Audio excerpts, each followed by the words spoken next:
नमस्कार,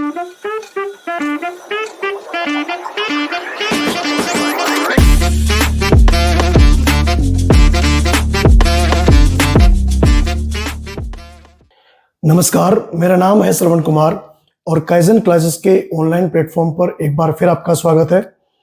chemistry paper CBSE board का set 1 का सॉल्यूशन का ये पार्ट 5 है। 4 पार्ट हम लोग ऑलरेडी बना चुके हैं और आज के इस सेक्शन में हम लोग बात करेंगे सेक्शन डी की। और मैं यहां पर सोल्व कर रहा हूं सेट 1। सेक्शन डी में पैराग्राफ वाले क्वेश्चंस होते हैं, आपको पता है केस स्टडी वाले क्वेश्चंस होते हैं। तो इस पेपर में 2 क्वेश्चंस ऐसे हैं जो पैराग्राफ बेस्ड है। ये तो आपको गिवन है पैराग्राफ, ठीक है। पैराग्राफ की बात आप लोग सुन लीजिएगा। पैराग्राफ में कभी कभी होता है कि आंसर डायरेक्टली मिल जाता है, लेकिन मैक्सिमम टाइम पैराग्राफ में जो गिवन पैराग्राफ होता है उसमें केवल हिंट मिलती है, डायरेक्टली आंसर नहीं मिलता। तो जिस स्टूडेंट ने चैप्टर को या टॉपिक को अच्छे से पढ़ा है वो पैराग्राफ को समझकर क्वेश्चन का आंसर दे देगा, और जिस स्टूडेंट ने चैप्टर को टॉपिक को अच्छे से नहीं पढ़ा है उसे थोड़ा सा दिक्कत का सामना करना पड़ेगा। लेकिन कहीं ना कहीं हम लोग ये भी मान सकते हैं कि हमें थोड़ा बहुत हिंट यहां से मिल जाता है। क्वेश्चन नंबर 29 में लिखा हुआ है, जो पैराग्राफ गिवन है, the crystal field theory CFT of coordination compound is based on the effect of different crystal field provided by the ligand taken as point charge on the degeneration of the d orbital energies of the central metal atom oblique ion. The splitting of the d orbital provided different electronic arrangement in strong field and weak field ligand. 2 type के ligand होते हैं, strong field और weak field. In tetrahedral coordination entity formation, the d orbital splitting in is smaller as compared to octahedral entity. यहां पर आपको, अगर मैं इस पैराग्राफ की बात करूं, थोड़ा सा 2-3 वर्ड हैं उन पे थोड़ा ध्यान देना पड़ेगा। एक तो ये कि इन tetrahedral coordination entity formation the d orbital splitting is smaller. Tetrahedral में d orbital की जो स्प्लिटिंग होती है वो कम होती है, एनर्जी भी कम होती है। टेट्राहेड्रल वाले केस में स्प्लिटिंग एनर्जी ऑक्टाहेड्रल वाले केस से कम होती है as compare to octahedral entities. ये सामने पैराग्राफ है। यहां पर आप लोग डीजनरेशन वर्ड d orbital का एक थोड़ा सा इसका मीनिंग निकालेंगे, स्ट्रॉन्ग लिगेंड वीक लिगेंड को थोड़ा सा ध्यान में रखते हुए, और तब जाकर इन क्वेश्चंस का आंसर देंगे। सबसे पहले हम लोग देखते हैं 29 क्वेश्चन का ए पार्ट, ठीक है। ए पार्ट में क्या लिखा हुआ है, ध्यान से पढ़ें। On the basis of CFT explain why TiH2O का whole 6Cl3 complex is coloured. ये बताना है कि ये कॉम्प्लेक्स कलर्ड क्यों है। तो देखिएगा, अगर मैं इस कॉम्प्लेक्स की बात करता हूं, TiH2O का होल 6Cl3, यहां टाइटेनियम के ऊपर +3 का चार्ज, और टाइटेनियम का एटॉमिक नंबर सभी जानते हैं 22 होता है। 22 के अकॉर्डिंग इसका हो जाएगा 4s2 और 3d2, ठीक। अब अगर मैं बात करूं यहां पर टाइटेनियम +3 की, ये बचेगा 4s0 और 3d1।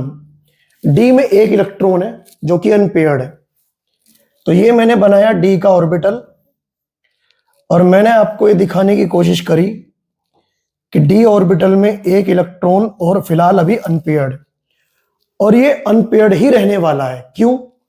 क्योंकि H2O एक वीक लिगेंड है। आपको यहां लिखना है H2O is a weak ligand it can't cause pairing of 3D electron, ये 3D इलेक्ट्रॉन की पेयरिंग नहीं कर सकता। और अगर किसी कोऑर्डिनेशन कॉम्प्लेक्स के जो सेंट्रल मेटल एटम होते हैं, अगर किसी में डी ऑर्बिटल में एक भी अनपेयर्ड अगर बचता है तो विजिबल लाइट को एब्जॉर्ब करेगा और कलर शो करेगा। अनपेयर्ड इलेक्ट्रॉन होने की वजह से ये कॉम्प्लेक्स कलर्ड होता है। ये आपको आंसर देना है। इसे आप कर भी सकते हो और नहीं भी कर सकते। बस आपको इतना लिखना है कि Ti+K3 आयन जो कि इसके अंदर प्रेजेंट है contain one unpaired electron in 3D orbital which absorb visible light and shows color, इसलिए कलर्ड होता है ये। अब इसी क्वेश्चन में, सेम क्वेश्चन में एक और पार्ट पूछा गया है।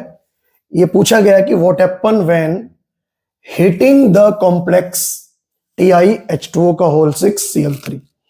ये अपना कलर लॉस कर देगा। क्या करेगा ये कि जो TiH2O का होल 6 है Cl3 lose its H2O molecule, heat करने पर ये अपने सारे के सारे H2O मॉलिक्यूल लूज कर देगा। Due to this DD transition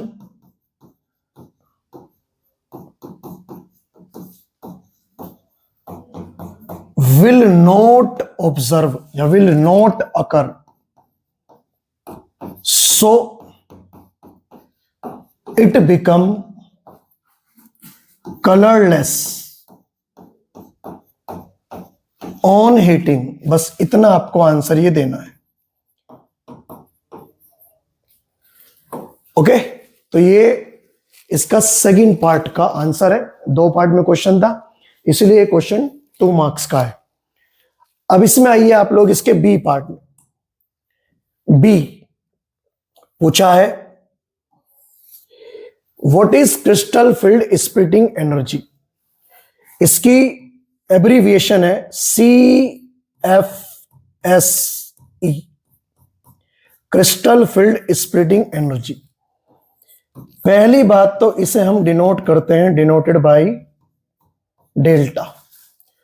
अब ये जो डेल्टा है, ये डेल्टा 2 टाइप का होता है। ऑक्टाहेड्रल कॉम्प्लेक्स अगर होंगे, ऑक्टाहेड्रल में इसे डिनोट करते हैं डेल्टा O से,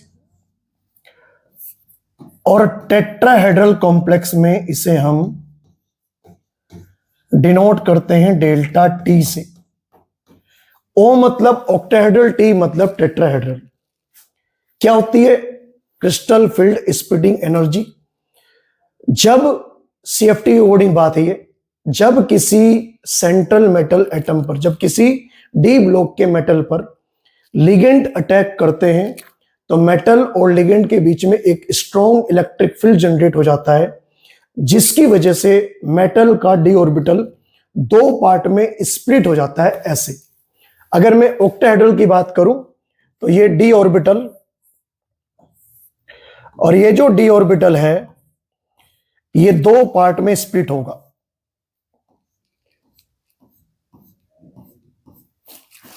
और उसे हम ऐसे दिखाएंगे, ऐसे। इस एनर्जी लेवल को हम लोग बोलते हैं Eg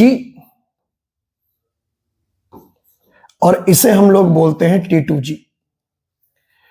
तो ये 2 एनर्जी लेवल के बीच का जो गैप होता है, एनर्जी गैप, ठीक है, कह सकते हैं एनर्जी गैप बिटवीन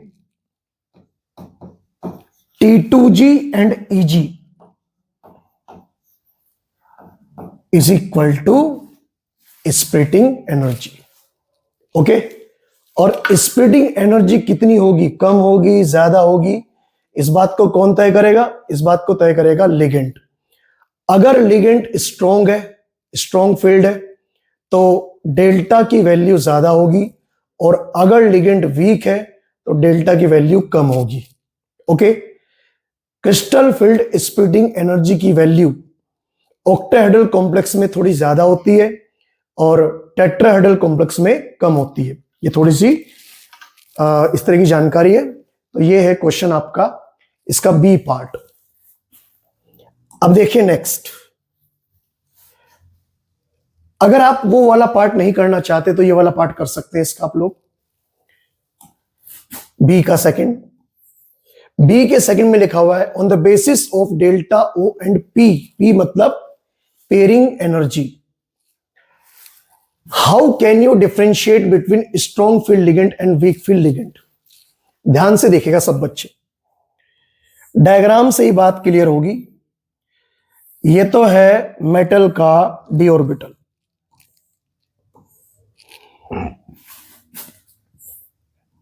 जैसे ही कॉम्प्लेक्स का फॉर्मेशन हुआ मेटल का डी ऑर्बिटल अपने दो पार्ट में टूट गया ऐसे।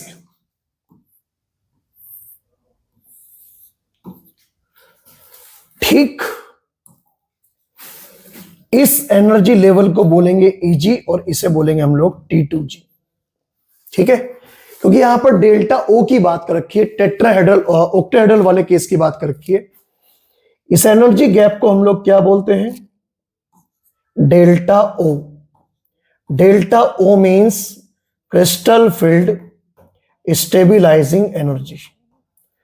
देखिएगा स्टूडेंट, अगर आपके पास ऐसा कोई कॉम्प्लेक्स है जिसमें वीक लिगेंड है, तो वीक लिगेंड वाले केस में क्या हो जाएगा, डेल्टा O की वैल्यू हो जाएगी कम और पेयरिंग एनर्जी हो जाएगी ज्यादा। और वीक लिगेंड में डेल्टा O की वैल्यू कम, पेयरिंग एनर्जी ज्यादा हो जाएगी।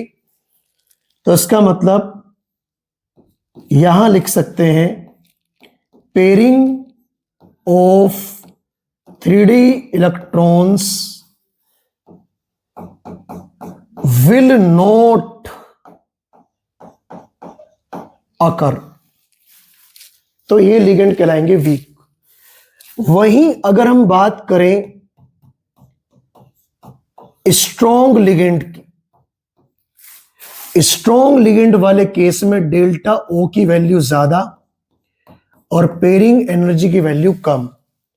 एनर्जी गैप ज्यादा होगा तो जब इलेक्ट्रॉन को फिल करेंगे हुन रूल के अकॉर्डिंग तो इलेक्ट्रॉन यहीं के ही पेयर्ड हो जाएंगे, क्योंकि इलेक्ट्रॉन ऊपर नहीं जा पाएंगे, उनके पास में उतनी एनर्जी नहीं है जितना ये एनर्जी गैप। इस केस में पेयरिंग इज अकर, यहां पर पेयरिंग हो जाएगी। इस बेस पर लिगेंड दो टाइप के होते हैं, एक वीक लिगेंड और एक स्ट्रॉन्ग लिगेंड। स्ट्रॉन्ग लिगेंड वाले केस में क्रिस्टल फील्ड स्टेबिलाइजिंग एनर्जी की वैल्यू ज्यादा होती है और वीक लिगेंड वाले केस में क्रिस्टल फील्ड स्टेबिलाइजिंग एनर्जी की वैल्यू कम होती है। इसीलिए इस तरह से आप लोग डायग्राम बनाकर इस चीज को एक्सप्लेन कर सकते हैं। देखिए स्टूडेंट, अब हम लोग चलते हैं सेकंड केस स्टडी की तरफ। सेकंड केस स्टडी में भी एक पैराग्राफ गिवन है। मैं फिर वही बात रिपीट कर रहा हूं, पैराग्राफ से कभी कभी हिंट मिल जाती है और कभी कभी नहीं मिलती, तो इसलिए आपको बस इन्हीं बातों का ध्यान रखना है। मैं 30th क्वेश्चन कर रहा हूं और ये अमाइंस वाले चैप्टर का पैराग्राफ है। इसमें अमाइंस की जितनी भी रिएक्शंस हैं उनके बारे में डिस्कशन किया हुआ है।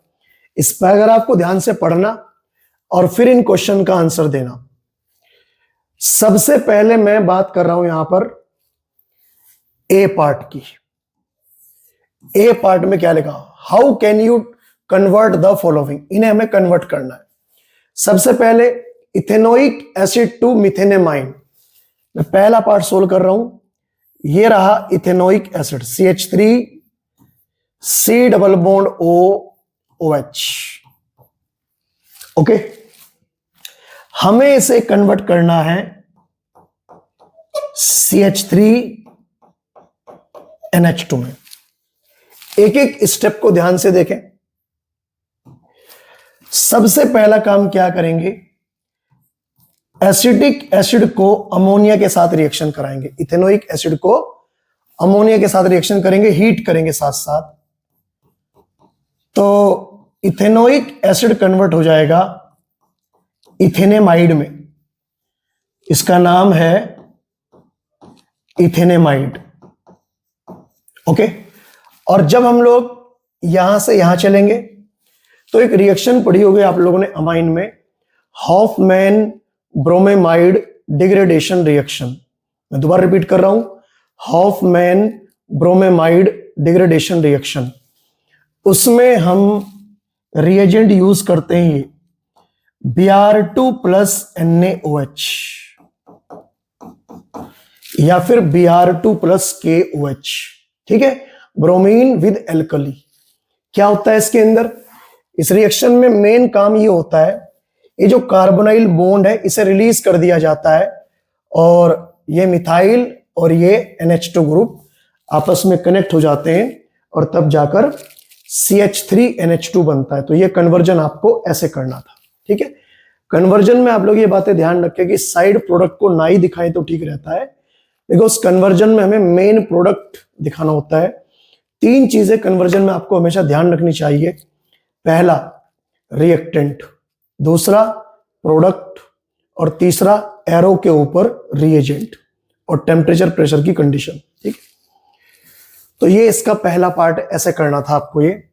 अब इसका अगर मैं सेकंड पार्ट सोल्व करूं, ये वाला प्रोपेन नाइट्राइल, मैंने कहा ये होता है propane nitrile, CH3 CH2 CN, इसे बोलते हैं प्रोपेन नाइट्राइल, 3 कार्बन का साइनो कंपाउंड। इसे हमें काहे में कन्वर्ट करना है स्टूडेंट, इसे हमें कन्वर्ट करना है 1 अमीनो प्रोपेन में, और 1 अमीनो प्रोपेन का स्ट्रक्चर ये होता है 1 अमीनो प्रोपेन। ओके, तो 1 अमीनो प्रोपेन में कन्वर्ट करना है तो इसे हम लोग या तो इसमें निकिल प्लेटिनम पैलेडियम H2, कहने का मतलब आप इसका कंप्लीट रिडक्शन कर दीजिएगा, कैटालिटिक रिडक्शन बोलते हैं इसे हम लोग, और ये जो C ट्रिपल बॉन्ड N है ये कन्वर्ट हो जाएगा CH2NH2 में। ठीक है, आपके सामने कन्वर्जन है और ये कंप्लीट हुआ। नेक्स्ट बात हम लोग करेंगे इसके बी पार्ट की। pKb value of aniline is more than that of methyl amine. ठीक है, देखिएगा स्टूडेंट, ये तो स्ट्रक्चर है एनिलीन का, बेंजीन के ऊपर अगर NH2 ग्रुप लगा हो, और जी ये स्टूडेंट है मिथाइलमाइन का, और आप सभी ये तो जानते ही हैं कि अमाइन चाहे कोई भी हो बेसिक होती है। मैं यहां लिख रहा हूं, मैं अमाइन आर बेसिक। अब चाहे वो एरोमेटिक हो और चाहे वो एलिफेटिक हो, और बेसिक होने का कारण क्या है, due to presence of lone pair on nitrogen, Lewis base बोलते हैं हम लोग।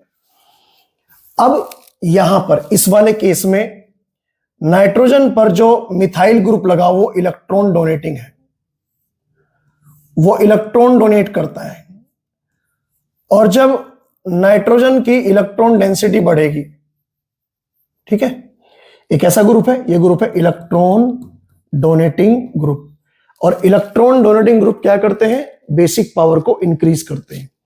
तो इसका मतलब ये मोर बेसिक है, मिथाइलमाइन मोर बेसिक। वहीं अगर हम बात करें एरोमेटिक अमाइन की, मतलब एनिलीन की, ये जो ग्रुप है बेंजीन वाला, इसे हम लोग बोलते हैं इलेक्ट्रॉन विड्रॉइंग ग्रुप। बेंजीन हमेशा इलेक्ट्रॉन विड्रॉइंग की तरह काम करता है, और अगर ये इलेक्ट्रॉन विड्रॉइंग ग्रुप है तो इलेक्ट्रॉन विड्रॉइंग ग्रुप क्या करेगा, अगर डोनेटिंग ग्रुप बेसिक पावर को बढ़ाता है तो विड्रॉइंग ग्रुप बेसिक पावर को डिक्रीज कर देता है, तो ये हो जाएगा लेस बेसिक। ठीक है, इतना काम तो आपको यहां करना है। और अब आ जाइएगा थोड़ा सा इसका आगे का पार्ट। ये तो समझा दिया आपने। फिर आपको नीचे लिखना है कि हम लोग जानते हैं कि बेसिक पावर किसी भी अमाइन की basic power directly proportional to होती है वैल्यू ऑफ केबी के, KB dissociation constant, but inversely proportional to होती है value of P K B. इसीलिए जिसके लिए मतलब जो अमाइन कम बेसिक होगी उसका पीकेबी ज्यादा, और जो अमाइन मोर बेसिक होगी उसका पीकेबी कम। तो आप लिख सकते हैं यहां पर नीचे, so aniline has more pKb value. इस कॉन्सेप्ट से हमने पता लगाया कि एनिलीन की पीकेबी वैल्यू ज्यादा होती है बिकॉज उसकी बेसिक पावर कम है। एक कॉन्सेप्ट भी आपको समझ आ गया होगा। और अब हम लोग चलते हैं नेक्स्ट। या तो ये क्वेश्चन करिए या इसका ये और वाला पार्ट कर दीजिएगा। तो और वाला पार्ट हमें सोल्व करना है। ये एक कन्वर्जन है 1 नंबर में। जब किसी नाइट्रोबेंजीन के मॉलिक्यूल को FeHCl या SnHCl लगाते हैं तो पहले तो वो बनाता है एनिलीन, रिडक्शन के बाद NO2 ग्रुप कन्वर्ट हो जाएगा NH2 में। और जब इस NH2 में मतलब इस एनिलीन के ऊपर, मतलब ए का स्ट्रक्चर ये रहा, जब इस एनिलीन के ऊपर हम नाइट्रस एसिड और 0 डिग्री सेल्सियस से 5 डिग्री सेल्सियस टेम्परेचर रेंज पर, इन्होंने 273 केल्विन गिवन है, कोई दिक्कत नहीं। तो डाई एजोनियम सोल्ट बनता है बिकॉज रिएक्शन का नाम है डाई एजोटाइजेशन। ये हो जाएगा डाई एजोनियम सोल्ट का फॉर्मेशन। तो ये ए का स्ट्रक्चर है और ये बी का स्ट्रक्चर है। ठीक, तो उम्मीद है आप लोग ये क्वेश्चन पूरा समझ गए होंगे। हमने 2 पार्ट सोल्व कराए आज यहां पर इसके सेक्शन डी में। एक तो हमने सोल्व कराया पैराग्राफ नंबर 1 और एक सोल्व कराया पैराग्राफ नंबर 2। ठीक, सेक्शन डी यहां पर कंप्लीट हो चुका है। ठीक, उम्मीद है आपको ये समझ में आया होगा। ये हमारा लेक्चर का या सॉल्यूशन का 5th पार्ट था। 6th पार्ट हम लोग करेंगे नेक्स्ट लेक्चर में कंप्लीट, और इस लेक्चर को यहीं पर कंप्लीट करते हैं। Thank you, all the best.